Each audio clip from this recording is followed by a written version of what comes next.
Hello. Rich Dad, Poor Dad by Robert T. Kiyosaki. Narration by Pramila. Chapter 3. Lesson 3.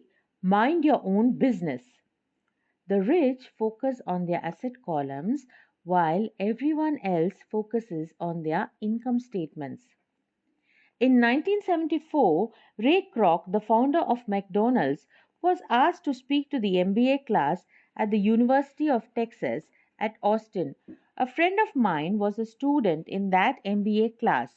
After a powerful and inspiring talk, the class adjourned and the students asked Ray if he would join them at their favorite hangout to have a few beers.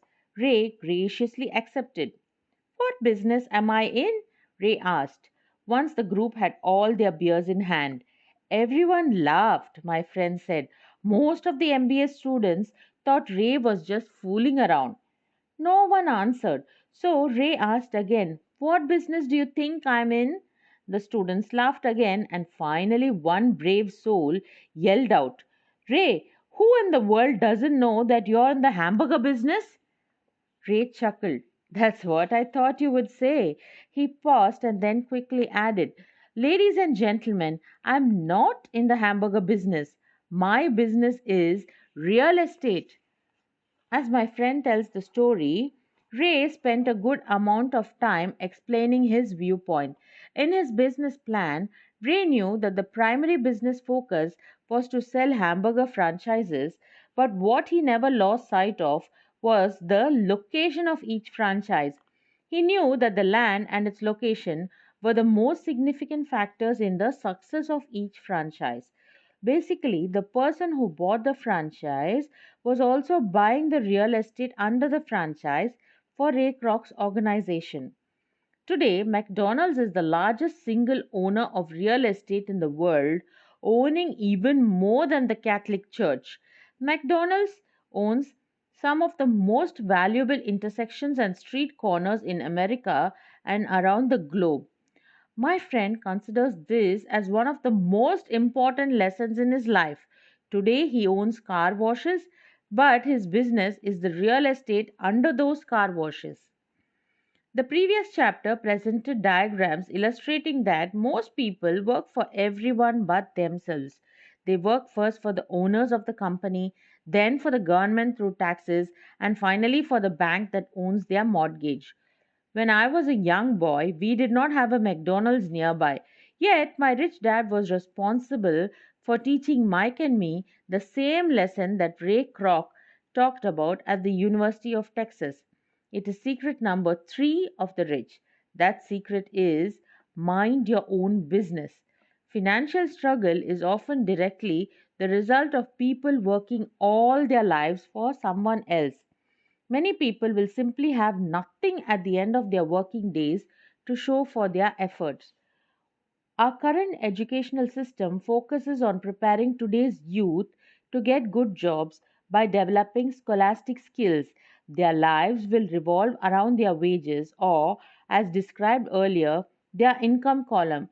Many will study further to become engineers, scientists, cooks, police officers, artists, writers, and so on. These professional skills allow them to enter the workforce and work for money. But there is a big difference between your profession and your business. Often I ask people, "What is your business?" And they will say, "Oh, I'm a banker." Then I ask them if they own the bank. And they usually respond, "No, I work there." In that instance, they have confused their profession with their business. Their profession may be a banker, but they still need their own business. A problem with school is that you often become what you study. So, if you study cooking, you become a chef. If you study the law, you become an attorney. And a study of auto mechanics makes you a mechanic. The mistake in becoming what you study is that too many people forget to mind their own business. They spend their lives minding someone else's business and making that person rich. To become financially secure, a person needs to mind their own business. Your business revolves around your asset column, not your income column. As stated earlier, the number one rule is to know the difference between an asset and a liability and to buy assets. The rich focus on their asset columns while everyone else focuses on their income statements. That is why we hear so often, I need a raise. If only I had a promotion. I am going back to school to get more training so I can get a better job. I am going to work overtime. Maybe I can get a second job. In some circles, these are sensible ideas, but you are still not minding your own business. These ideas all still focus on the income column and will only help a person become more financially secure if the additional money is used to purchase income generating assets. Financial struggle is often the result of people working all their lives for someone else. The primary reason the majority of the poor and middle class are fiscally conservative, which means I can't afford to take risks, is that they have no financial foundation. They have to cling to their jobs and play it safe. When downsizing became the in thing to do, millions of workers found out their largest so called asset, their home, was eating them alive. Their asset was costing them money every month. Their car, another asset, was eating them alive. The golf clubs in the garage that cost $1,000 were not worth $1,000 anymore. Without job security, they had nothing to fall back on. What they thought were assets could not help them survive in a time of financial crisis. I assume most of us have filled out a credit application to buy a house or a car. It's always interesting to look at the net worth section because of what accepted banking and accounting practices allow a person to count as assets. One day, when I wanted a loan, my financial position did not look too good. So I added my new golf clubs, my art collection, books, electronics, Armani suits, wristwatches, shoes, and other personal effects to boost the number in the asset column.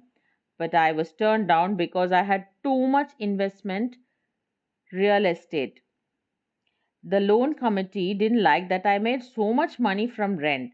They wanted to know why I did not have a normal job with a salary. They did not question the Armani suits, golf clubs, or art collection. Life is sometimes tough when you do not fit the standard profile. I cringe every time I hear someone say to me that their net worth is $1 million or $100,000 or whatever. One of the main reasons net worth is not accurate is simply because the moment you begin selling your assets, you're taxed for any gains. So, so many people have put themselves in deep financial trouble when they run short of income. To raise cash, they sell their assets. But their personal assets can generally be sold for only a fraction of the value that is listed on their personal balance sheet. Or if there is a gain on the sale of the assets, they are taxed on the gain. So again, the government takes its share, thus reducing the amount available to help them out of debt. That is why I say someone's net worth is often worth less than they think. Start minding your own business. Keep your daytime job, but start buying real assets, not liabilities or personal effects that have no real value once you get them home. A new car loses nearly 25% of the price you pay for it the moment you drive it off the lot. It is not a true asset even if your banker lets you list it as one. My $400 new titanium driver was worth $150 the moment I teed off. Keep expenses low, reduce liabilities, and diligently build a base of solid assets. For young people who have not yet left home, it is important for parents to teach them the difference between an asset and a liability. Get them to start building a solid asset column before they leave home, get married, buy a house, have kids, and get stuck in a risky financial position clinging to a job and buying everything on credit. I see so many young couples who get married and trap themselves into a lifestyle that will not let them get out of debt for most of their working years. For many people, just as the last child leaves home, the parents realize that they have not adequately prepared for retirement and they begin to scramble to put some money away. Then their own parents become ill and they find themselves with new responsibilities. So, what kind of assets am I suggesting that you or your children acquire? In my real world, real assets fall into the following categories: businesses that do not require my presence, I own them, but they are managed or run by other people. If I have to work there, it's not a business, it becomes my job. Stocks, bonds, income generating real estate, notes, IOUs, royalties from intellectual property such as music, scripts, and patents. Anything else that has value, produces income, or appreciates and has a ready market. As a young boy, my educated dad encouraged me to find a safe job, but my rich dad encouraged me to begin acquiring assets that I loved. If you don't love it, you won't take care of it. I collect real estate simply because I love buildings and land. I love shopping for them and I could look at them all day long. When problems arise, the problems aren't so bad that it changes my love for real estate. For people who hate real estate, they shouldn't buy it. I also love stocks of small companies, especially startups, because I'm an entrepreneur, not a corporate person. In my early years, I worked in large organizations such as Standard Oil of California, the US Marine Corps, and Xerox Corp. I enjoyed my time with those organizations and have fond memories, but I know deep down I am not a company man. I like starting companies, not running them. So, my stock buys are usually of small companies. Sometimes I even start the company and take it public. Fortunes are made in new stock issues, and I love the game. Many people are afraid of small cap companies and call them risky, and they are. But that risk is diminished if you love what the investment is, understand it, and know the game. With small companies, my investment strategy is to be out of the stock in a year. On the other hand, my real estate strategy is to start small and keep trading up for bigger properties and therefore delay paying taxes on the gain. This allows the value to increase dramatically. I generally hold real estate less than 7 years. Start minding your own business. Keep your daytime job, but start buying real assets, not liabilities. For years, even while I was with the Marine Corps and Xerox, I did what my rich dad recommended. I kept my day job, but I still minded my own business. I was active in my asset column, trading real estate and small stocks. Rich dad always stressed the importance of financial literacy. The better I was at understanding the accounting and cash management, the better I would be at analyzing investments and eventually starting and building my own company. I don't encourage anyone to start a company unless they really want to. Knowing what I know about running a company, I wouldn't wish that task on anyone. There are times when people can't find employment and starting a company seems like the best solution, but the odds are against success. 9 out of 10 companies fail in 5 years. Of those that survive the first 5 years, 9 out of every 10 of those eventually fail as well. So, only if you really have the desire to own your own company do I recommend it. Otherwise, keep your day job and mind your own business. When I say mind your own business, I mean to build and keep your asset column strong. Once a dollar goes into it, never let it come out. Think of it this way: Once a dollar goes into your asset column, it becomes your employee. The best thing about money is that it works 24 hours a day and can work for generations. Keep your day job. Be a great hardworking employee, but keep building that asset column. As your cash flow grows, you can indulge in some luxuries. An important distinction is that rich people buy luxuries last, while the poor and middle class tend to buy luxuries first. The poor and the middle class often buy luxury items like big houses, diamonds, furs, jewelry, or boats because they want to look rich. They look rich, but in reality, they just get deeper in debt on credit. The old money people, the long term rich, build their asset column first. Then the income generated from the asset column buys their luxuries. The poor and middle class buy luxuries with their own sweat, blood, and children's inheritance.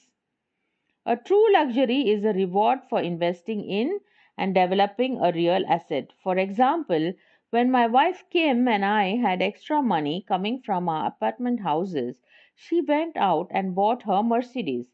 It didn't take any extra work or risk on her part because the apartment house bought the car. She did, however, have to wait 4 years while the real estate investment portfolio grew and began generating enough extra cash flow to pay for the car. But the luxury, the Mercedes, was a true reward because she proved she knew how to grow her asset column. That car now means a lot more to her than simply another pretty car. It means she used her financial intelligence to afford it. Instead, most people impulsively go out and buy a new car or some other luxury on credit. They may feel bored and just want a new toy. Buying a luxury on credit often causes a person to eventually resent that luxury because the debt becomes a financial burden. After you've taken the time and invested in and built your own business, you are now ready to learn the biggest secret of the rich, the secret that puts the rich way ahead of the pack. With this, we come to the end of chapter 3. Till we meet again in chapter 4, this is Pramila signing off for now. Thank you.